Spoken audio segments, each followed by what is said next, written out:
Što se tiče braka, naravno mora navesti šta je definicija braka. U arapskom jeziku nikah, pošto uglavnom brak nazivaju nikahom u većini knjiga, nikah u stvari znači damun i džam'un, znači spajanje. U arapskom jeziku nikah znači nekaha, jenkah znači spojiti nešto, spojiti, sjediniti.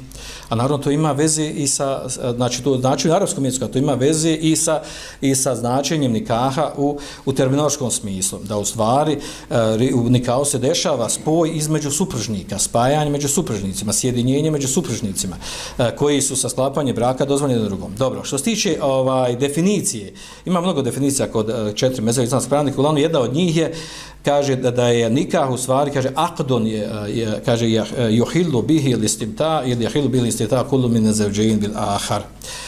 Kaže vosti nasuhu bihi wa talab an-nasl ala wajhi al-mashruh, kaže brak je, kaže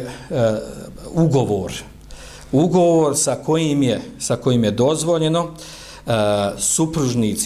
supružnicima, mušku i žensku, kada stupe brak, dozvoljeno da postaju jedno drugom dozvoljeno za intimni odnos, radi čega?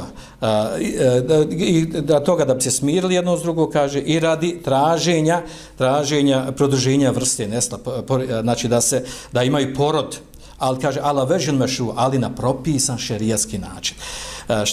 Uglavnom nekim knjigama se ima skraćenije, piše definicija, o nekim detaljnije, nije bitno da imamo opće poimanje šta znači u stvari sklapanje braka. I ova vrlo bitna stvar, šerijatsko sklapanje braka. Šerijatsko sklapanje braka znači to, kad se nađu dvoje, treba stopiti brak, da se utvrde da imaju preprijeka koji sprečavaju da stupe u brak, onda oni šartovi poznati braka, mi ćemo govoriti o njima doći nam poslije, šartovi poznati od braka da njihov pristanak, znači njihovo zadovoljstvo jedne i druge strane, da ima veliku većinu učenjaka i da imaju dva svjedoka, ili da se ozvaniči brak kod Malikija.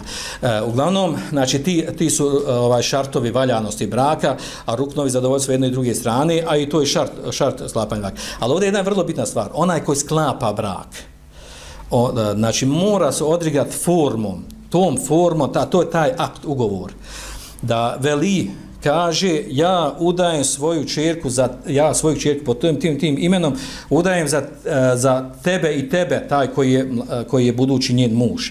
A on kaže, ja nju prihvatam kao ženu. Taj izgovor, to je taj forma, ona mora biti. Ona kad se izgovori, onda je pao brak, desio se brak. Tada se desio brak.